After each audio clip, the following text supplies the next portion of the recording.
Moving back to Nigeria is often sold as a financial upgrade. I mean, the lower cost of living, more control over your life, better opportunities to build wealth. And on the surface, that sounds true. But when you compare basic expenses, Nigeria can look cheaper than abroad.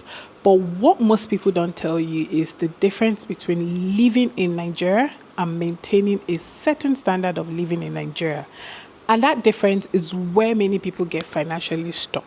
Because when you move back, you're no longer supported by systems. You become the system. Everything that used to work in the background now requires your direct involvement.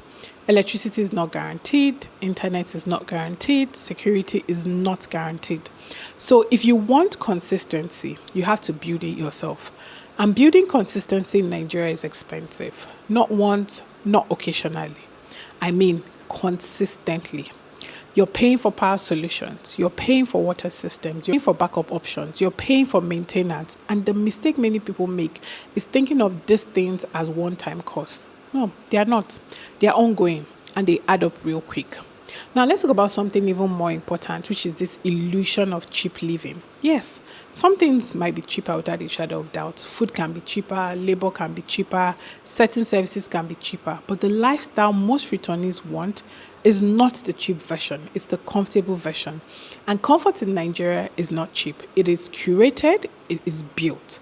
And anything that has to be built from scratch requires money. A lot of people come back thinking, I will spend less, but what actually happens is they start spending differently. So instead of paying for structured systems, they are now paying to create their own system. And that shift sometimes changes everything financially. Now, let's talk about one of the biggest hidden costs, which is maintenance. In many countries, maintenance is predictable. Here, it's not. Something is always happening. Fuel runs out, something breaks, something needs replacing, prices change without notice. And these are not always very big expenses. They're usually small, frequent costs, but over time, they accumulate. And that's how money starts to disappear. Not in one big moment, but in many small ones. Now, here's another reality, right? Your income matters more than your savings. A lot of people move back with savings, thinking it will sustain them. And for a while it does. But savings without constant inflow will run out because expenses are constant and building stable income in Nigeria takes time. Longer than many people expect, by the way. So while money is going out, money is not always coming in. And that gap, it creates pressure, right? Now, let's talk about financial mistakes because people don't go broke overnight. It happens through patterns. The first mistake people make is underestimating setup cost. You budget for rent, but not for what it takes to make that house livable. Power setup, water system, internet, security, appliances, all of these things add up real quick.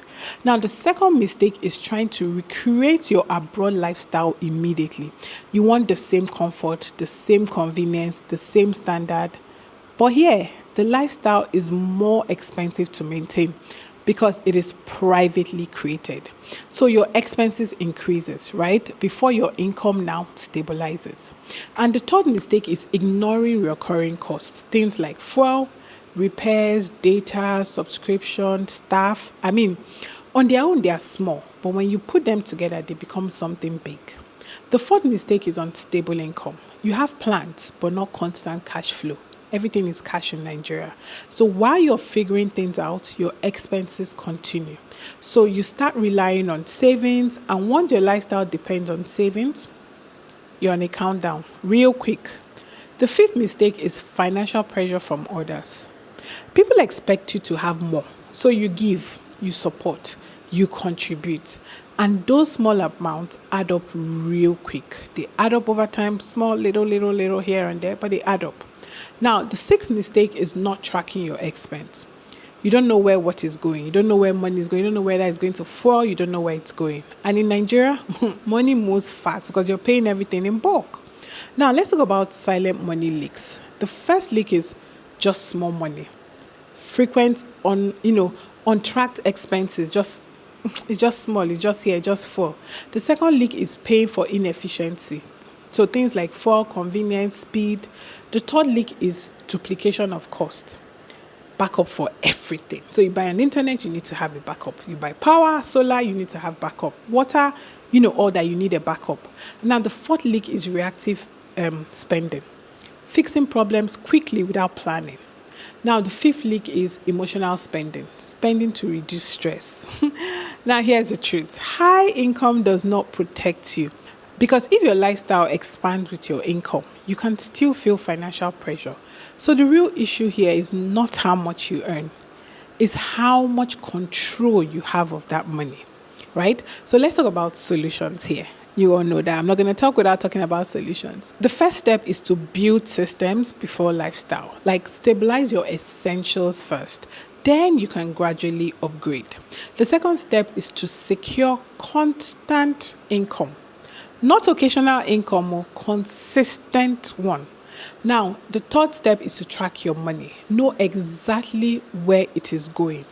And the fourth one is to set financial boundaries. I say this in all my videos. Support others without sacrificing your own stability. The fifth step is to simplify your lifestyle. Reduce unnecessary expenses. Be intentional. Don't be the I just go back. The sixth step is think long term. Build something sustainable, right? Not just something that works for now. Now, let me leave you with this so that it's not too much. Going broke after Japada is not inevitable. It happens when lifestyle and structures are not aligned. But when you are aligned, you can live very well, very comfortably for that matter, and still stay very, very, very financially stable. So instead of asking, is Nigeria expensive? Ask yourself, is my system strong enough for the life I want? Because that question will change everything. You're not stuck. You're learning. You're adjusting. And once you get it right, you can build a life in Nigeria, and that is both comfortable and sustainable. Just take your time. Be intentional. Build wisely, and you'll be fine. Anyway, this is the end of the video. Thank you so much for listening. And if you love what you see, please go to my description. I'm going to be having a lot of details there if you want to do a one-on-one consultation.